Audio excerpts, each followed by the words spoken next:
Jadi lelah yang tak ternilai demi raga yang lain.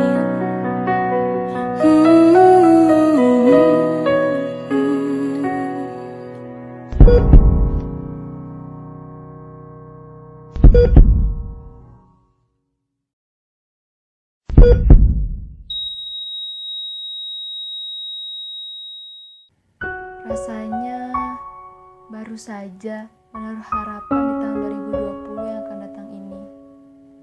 Sambil berharap, lalu memanjatkan doa kepada pemilik alam semesta. Semoga di tahun yang akan datang, semesta lebih bersahabat dengan kita.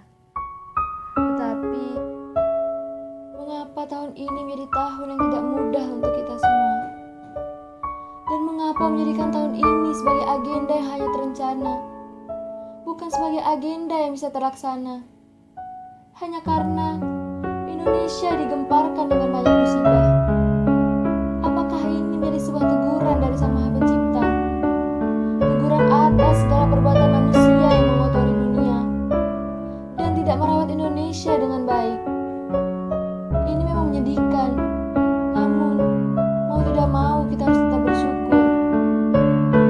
Hari demi hari pun sudah dilalui.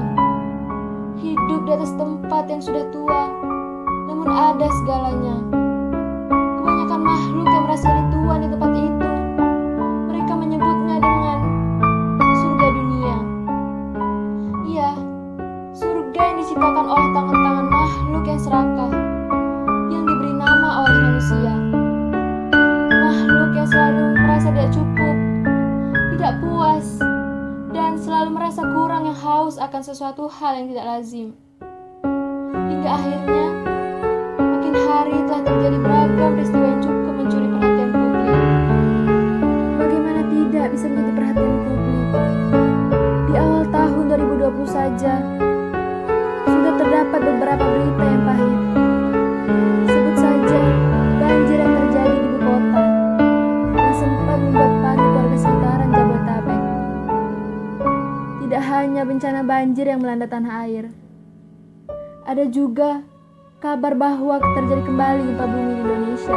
Dan sekarang, berita yang menggemparkan seluruh masyarakat Indonesia dari berbagai kalangan, yaitu COVID-19.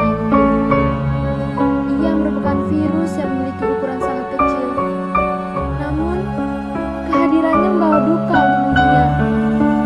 Dan virus ini menjadi musuh besar di dunia. Semua kalangan, dari anak kecil, remaja, dewasa, bahkan orang tua pun mudah sekali terjangkit virus ini. Di Indonesia, virus ini menjadi trending topik perbincangan di kalangan masyarakat. Apakah virus ini benar-benar bahaya?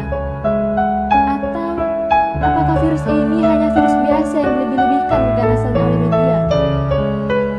Bahaya atau tidaknya, kita hanya bisa berusaha dan berdoa agar virus ini cepat hilang dan pasien tidak bertambah banyak. Kita berjuang bersama seluruh masyarakat Indonesia dari berbagai kalangan yang tidak bisa disebutkan semuanya. Tetapi jangan lupakan pula orang yang berjuang di garis terdepan, yaitu tenaga medis. Mereka meninggalkan keluarga, meninggalkan orang yang mereka sayangi, hanya untuk berjuang menyembuhkan virus ini dari bumi pertiwi. Korban berjatuhan, dan satu di antaranya, tenaga medis pun juga ikut berjatuhan oleh karena virus tersebut. Jika mereka terus-terusan menjadi korban akibat ulah kita yang menyepelekan virus ini, lalu siapa lagi yang dapat menolong masyarakat Indonesia di tengah pandemi virus ini? Kita sebagai masyarakat Indonesia yang juga berjuang untuk memulihkan bumi pertiwi ini. Kita mendengarkan himbauan dari pemerintah agar tidak berjalan sana kemari yang tujuannya tidak jelas demi berlangsungnya kehidupan di Indonesia yang lebih baik lagi. Memulai tahun yang baru tidak berarti memulai kesehatan bumi dari nol. Ada kalanya bumi tempat kita berpijak merasa lelah dan meluapkan segala kelelahannya dengan bencana yang telah terjadi sekarang. Maka dari itu, Marilah kita bersama-sama merawat bumi ini, seperti merawat diri kita sendiri. Kita rawat tanah air pertiwi, seperti merawat ibu kita sendiri.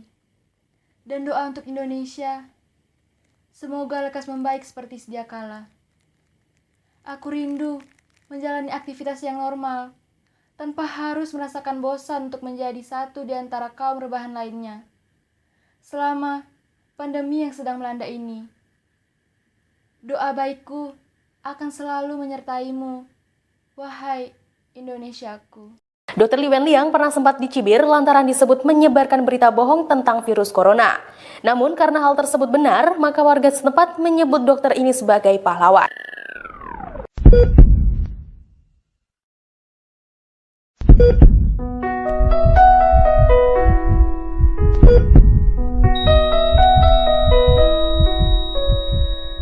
Dunia telah tersenyum melihat kau bertaruh nyawa, tak pedulikan yang kau punya demi raga yang lain.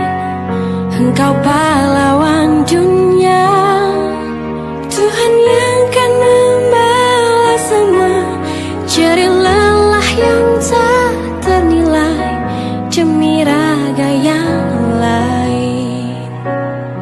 Tenaga medis yang terlibat bukan saja berat secara tugas, tapi mereka adalah orang-orang yang paling berisiko terpapar.